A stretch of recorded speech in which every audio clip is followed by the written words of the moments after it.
Hello, Perth. One of the astronauts on board the International Space Station, Italian Ignazio Magnani, took a couple of snaps of our wonderful city as he passed over Thursday night. Hello, I'm Paul Barry. Welcome to Media Watch. And what a thrill it is to see your city lit up from space, even if Perth Now and others have told the story a few times before. But who is this Italian astronaut, Ignazio Magnani? And was he really on the space station?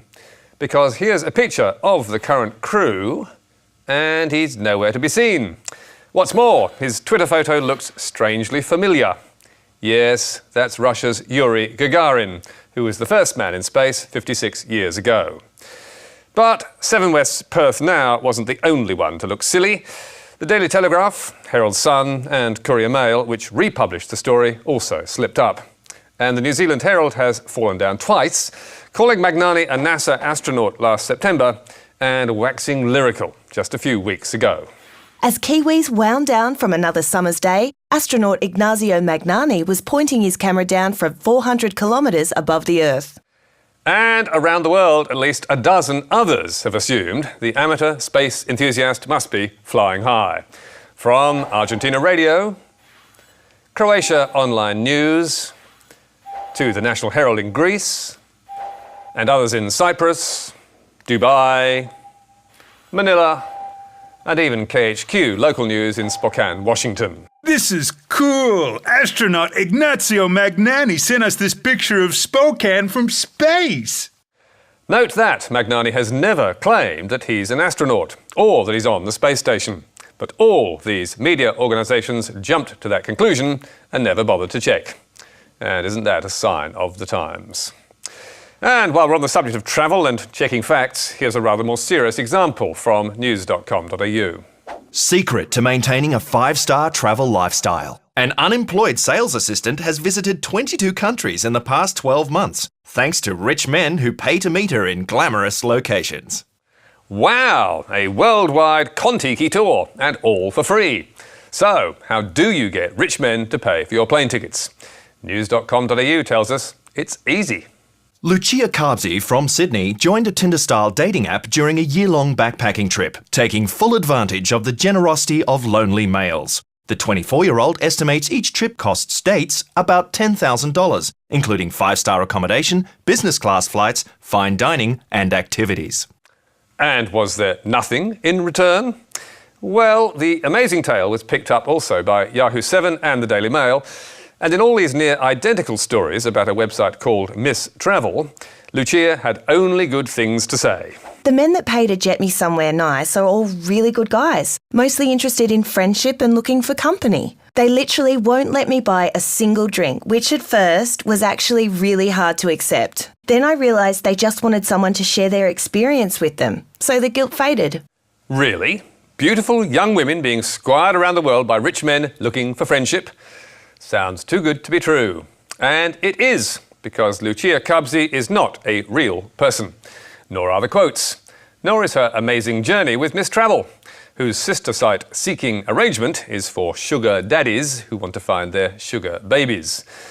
But the woman in the photos is real, and she does live in Sydney, and we have tracked her down.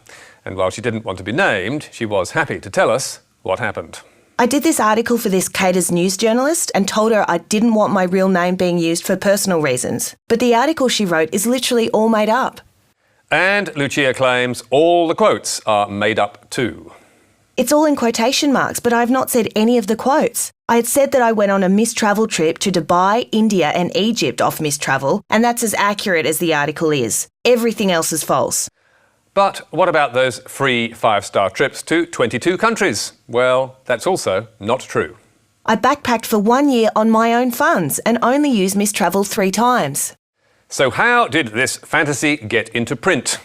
According to Lucia, Miss Travel gave her profile to a news agency called Caters, which is responsible for rippers like this. Eat dirt! Gran, who eats sand and gravel, turns to her walls when feeling peckish. And this. You're expecting. Woman finds out she's pregnant, thanks to pet snake. Clearly only the highest standards of journalism there. Which no doubt is why the Daily Mail, Yahoo 7 and news.com.au were happy to trust the agency 100% and use Cater's copy almost word for word. Lucia has enjoyed days lounging by infinity pools and soaking up world-class views. And on one trip, she was even gifted her own chauffeur for the duration of her stay. Cater's is clearly Miss Travel's agency of choice, and it has pumped out a series of fabulous tales from women in Australia and the UK, which have been run month after month by the Daily Mail, the Sun, the Mirror, and local News Corp sites, all spruiking its wonders. But what do real users of Miss Travel actually think of it?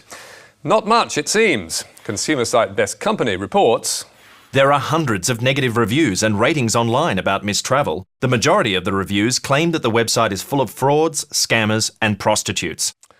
And Site Jabber, which has several recent reviews, gives Miss Travel only 2 stars, with comments that include, don't waste your time on it. Be aware, girls. Dangerous site. 1 or 2 users on Site Jabber have had a good experience, but none has come close to the PR fantasy. Surely the media could have done just a tiny bit of digging and figured that out. As for Cater's, which turned out this misleading and inaccurate nonsense, it declined to answer questions from Media Watch. And now to politics, or should we say sport, where the annual race to name Australia's next Prime Minister is already underway. If you're going to put money on who the next Liberal leader will be, I'd be putting your cash on Peter Dutton. And I'm talking about a field that includes Tony Abbott, Scott Morrison, Julie Bishop and anyone else who thinks they're a chance. Mr Dutton is the bloke the Coalition will turn to next. Yes, it's only 6 months since the election, but the race to replace Malcolm Turnbull is off and running, and the bookies are already taking bets, with the former Queensland policeman Peter Dutton no better than even money. So, is Mr Turnbull really toast? Well, the latest news poll analysis in The Australian has him entering the danger zone, and we all know what that means. He's now giving less satisfaction as leader than Labor's Bill Shorten, and the ALP has a huge lead on the two-party preferred vote, which has been yawning wider and wider since election day. Veteran number cruncher Graham Richardson believes Turnbull cannot survive this calendar year and says Dutton is the right's front-runner. While no one is counting at the moment, there have been discussions going on in some Liberal Party circles about Peter Dutton being the one to topple Turnbull. Sections of the right, including Tony Abbott, are pushing Dutton's barrow. But it's not just right-wing politicians spruiking their man.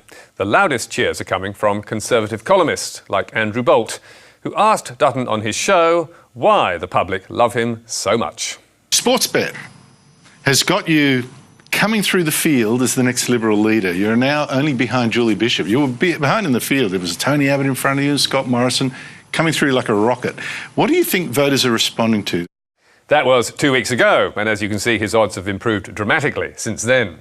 Although whether there's any evidence that voters like him is another matter. A better reason for his sudden rush to fame is, for Conservatives, he is the last man standing, with even Tony Abbott's former supporters writing him off. Tony Abbott will never be leader again. Colleagues. Furious Conservatives have rounded on Tony Abbott, branding him a destructive hypocrite.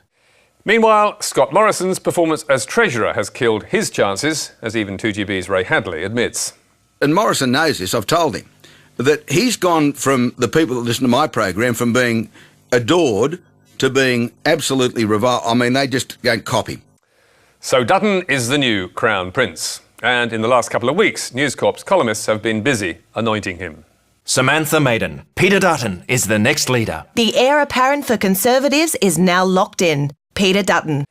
In The Australian, Janet Albrechtsen was also ready to hand him the sceptre. Put Michaelia Cash into the lower house so she can become deputy leader, with Peter Dutton as Liberal leader.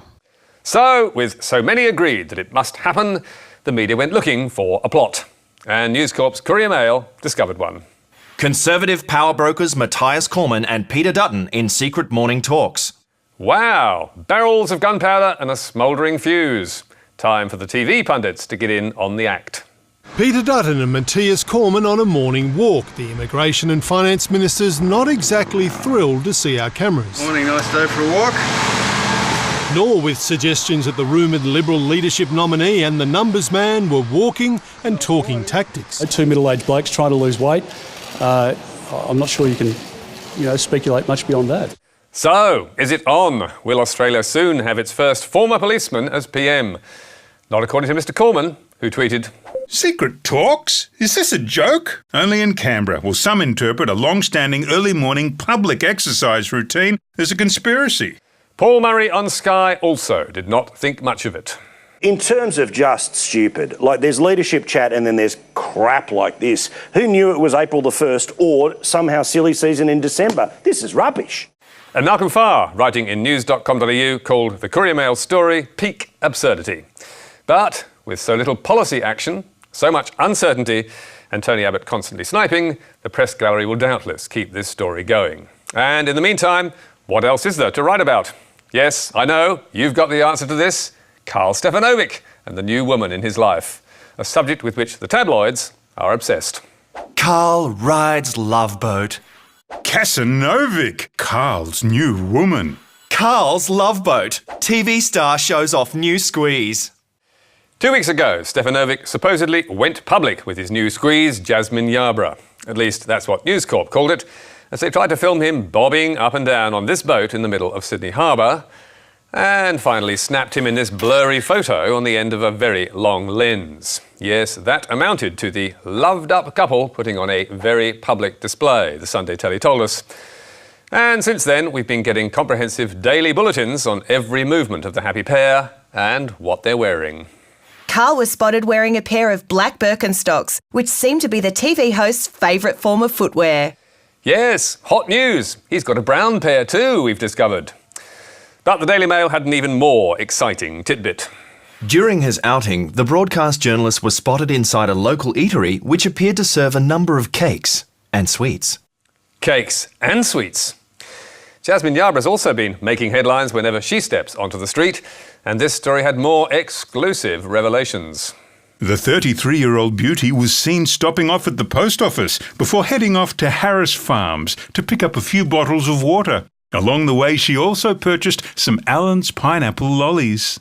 Now, clearly Stefanovic's a celebrity, and he can't complain too much about this stuff, however ridiculous it gets. But is chasing his mother really fair game?